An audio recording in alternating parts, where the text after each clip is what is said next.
All right, welcome back for another deep dive. This time we're jumping into World War II.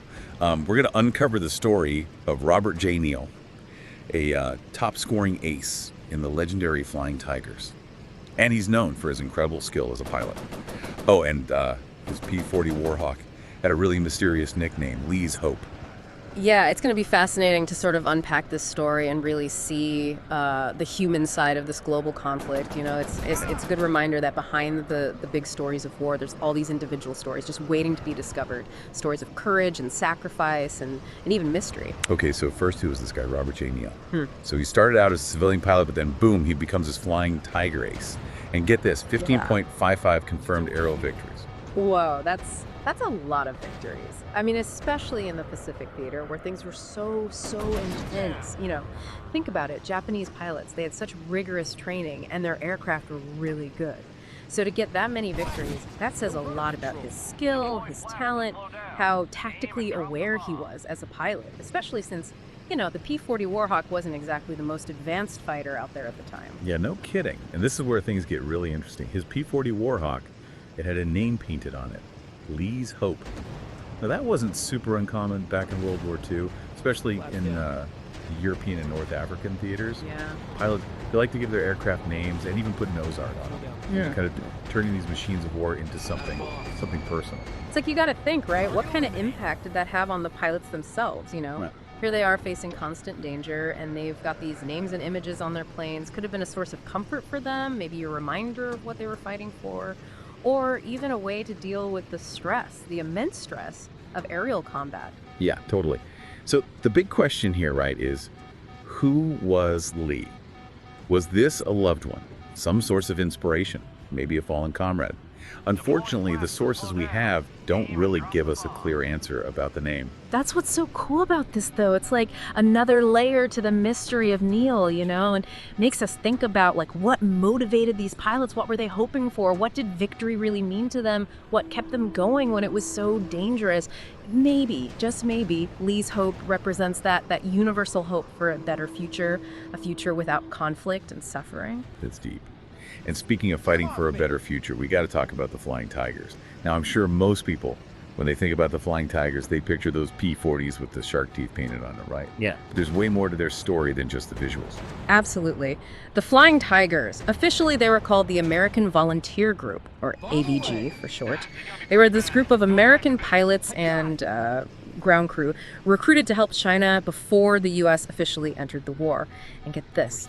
They were led by General Claire Lee Chennault, who, let me tell you, he knew how to fight in the air. He came up with these super innovative air combat tactics that let them overcome, well, a lot of challenges. Chennault, he was like a visionary when it came to aerial combat strategy. He realized that if they wanted to take on the Japanese fighters, which, let me tell you, were often much more maneuverable, they needed to use the P-40 strengths, you know? Right.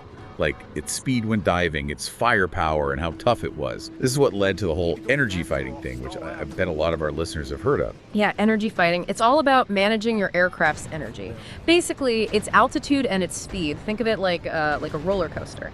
You climb up to get potential energy, which is your altitude, and then you dive down to convert all that potential energy into kinetic energy, which is your speed. Now, the P-40, it was awesome at those high-speed dives. It allowed the pilots to, come out of nowhere, hit the enemy hard, and then zoom away before they could even react. Like risky. Oh, it definitely was. High risk, high reward, you know. And in the hands of pilots like Neale and his buddies, it was super effective. The Flying Tigers, they got this unbelievable kill ratio against the Japanese, just totally defying expectations. They became this global symbol of resistance and hope. Neale, he served in the 1st Pursuit Squadron, which they nicknamed Adam and Eve's. That was one of the 3 main squadrons in the Flying Tigers, along with the Panda Bears and the Hell's Angels. Those names, I mean, they're pretty cool, but they also give you a little peek into the personality of the AVG. You know, they're fighting a serious war, but they also have this sense of camaraderie and maybe even a little swagger. And the 1st Pursuit Squadron, they were always right in the middle of the action. Like, they played a huge role in defending the Burma Road, which was vital for getting supplies to the Chinese forces. And then there was Rangoon, a strategically important city that was constantly under attack. I mean, those were some of the toughest and most intense air battles of the entire Pacific War, no doubt. So we've been talking about Robert Neale, this super skilled pilot, racking up all these victories in his P-40 Lee's Hope, fighting with the famous Flying Tigers. But then, in July 1942, the AVG, they disbanded. Their mission was basically over, and by that point, the U.S. was officially in the war. So this is a big turning point for Neale. Yeah, it's kind of wild how things changed, right? A lot of the AVG pilots, they were ready to keep fighting, so they joined up with this new group, the 23rd Fighter Group of the U.S. Army Air Forces. They basically took over for the Flying Tigers, you know? They even kept painting those shark teeth on their P-40s. Right, so a lot of Neale's buddies, they kept on flying and fighting. But Neale, he decided to do something different. He actually left combat aviation altogether. It makes you wonder, like, why would he walk away after everything he accomplished? It really shows you how war can change a person, you know? Here's a guy proven himself in the most extreme situations, and he decides to just step away from it all. It's tough to say for sure why he did it, but the sources we have, they give us a chance to like really think about what motivates people, especially in times like that. Okay, so let's try to figure this out. Yeah. Could it be that, you know, after seeing so much fighting, losing friends, facing death over and over, he wanted a life without all that danger and stress? That makes a lot of sense. We hear stories all the time about soldiers coming home from war and being totally different, right? The mental and emotional toll of combat, it's huge. It's understandable that someone like Neale might want to just, you know, get back to a normal, peaceful life. And back then, it wasn't like today, where being in the military is seen as a long-term career for a lot of people. Back then, a lot of pilots, they saw it as their duty to their country, you know, not something they'd necessarily do forever. Yeah, good point. Maybe Neale felt like he had done his part, contributed what he could, and it was time to move on. Time to maybe explore some other interests he had, stuff beyond flying and fighting. It's also possible that, you know, after all that time in combat, the idea of civilian life, being with loved ones, starting a family, having a regular job, maybe that was really appealing to him. For sure. Being a fighter pilot, it seems exciting, kind of glamorous, right? But the reality is, it's super dangerous and demanding. It wouldn't be surprising if Neale just wanted a more stable, peaceful life. So it's like the mystery of Lee's hope just keeps going, even after the war. Yeah. We might never know who Lee was, or exactly why Neale made the choices he did. But those choices, they make his story even more interesting, don't they? They do. It reminds us that behind every pilot, every plane, every battle, there are these personal stories, these individual choices that shape everything.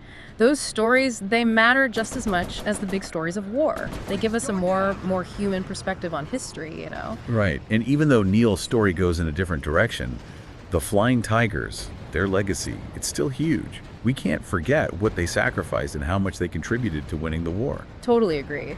The 23rd Fighter Group, a lot of them were former AVG pilots, and they kept the spirit of the Flying Tigers alive. They used the same tactics, flew the P-40, kept the shark teeth. They were a powerful force in the Pacific. Yeah. The spirit of the Flying Tigers, it lived on, even though the original group wasn't around anymore. Wow, we've talked about a lot here. We've seen Robert Neale go from civilian pilot to Flying Tiger ace, explored the whole Lee's Hope mystery, and dug into the amazing story of the Flying Tigers. But before we move on, I think it's important to take a minute to think about what we've learned and what it all means. Couldn't agree more. Neale's story and the story of the Flying Tigers, they offer us some really valuable insights. It's more than just battles and victories, you know. Exactly. So as we wrap up this part of our deep dive, I think the big question is, what does it all mean? What are the key takeaways from learning about Robert Neale and his story? So we've explored Robert Neale's incredible journey, you know, from civilian pilot to this decorated Flying Tiger ace. We dug into the mystery of Lee's Hope and really examined the legacy of, well, one of World War II's most iconic fighter groups. But like with all our deep dives, we want to do more than just tell the story, right? We want to figure out what it all means. Yeah, it's easy to get caught up in the excitement of the battles, the victories, the kill ratios, all that. But I think Neale's story and the story of the Flying Tigers in general, it gives us something much deeper to think about. Okay, so let's start with, well, the most obvious thing. These pilots were incredibly brave and skilled. I mean, they volunteered to fight for something they believed in. They flew these super dangerous missions, like all the time, often against a more experienced enemy. So what can we learn from that, from their dedication and bravery? It shows you what individuals can do, even when things seem impossible, right? These guys, they weren't superheroes or anything. They were regular people who decided to stand up and fight when the world needed them. It's like a reminder that even in the darkest times, even small acts of courage can make a difference. And they weren't just like fearless daredevils. They were fighting in a really complex and constantly changing environment. To succeed, they had to be smart, adaptable, able to think on their feet. Exactly. And that's where someone like Chennault, their leader, he made a huge impact. He knew what the P-40 could and couldn't do, so he developed tactics that used its strengths. That's how they got all those amazing victories. It just shows how important it is to be creative, to come up with new ideas, especially when you're facing tough challenges. And then there's Lee's Hope. We might never know for sure what that name meant to Neale, but it feels like it represents something bigger, Yeah. Something more than just one pilot or one plane. I think so too. It's like it symbolizes that human desire to have hope even when everything is going wrong, even during a war. These pilots, they weren't just fighting for land or for politics. They were fighting for a future where hope, whatever that meant to them, could exist. Yeah, it makes you think about the people behind the battles, the statistics, the objectives. Wars are fought by individuals, and every single one of them has their own hopes, their own fears, their own reasons for being there. And Neale's decision to leave combat, even though he was so successful, I think that's a really powerful example of that.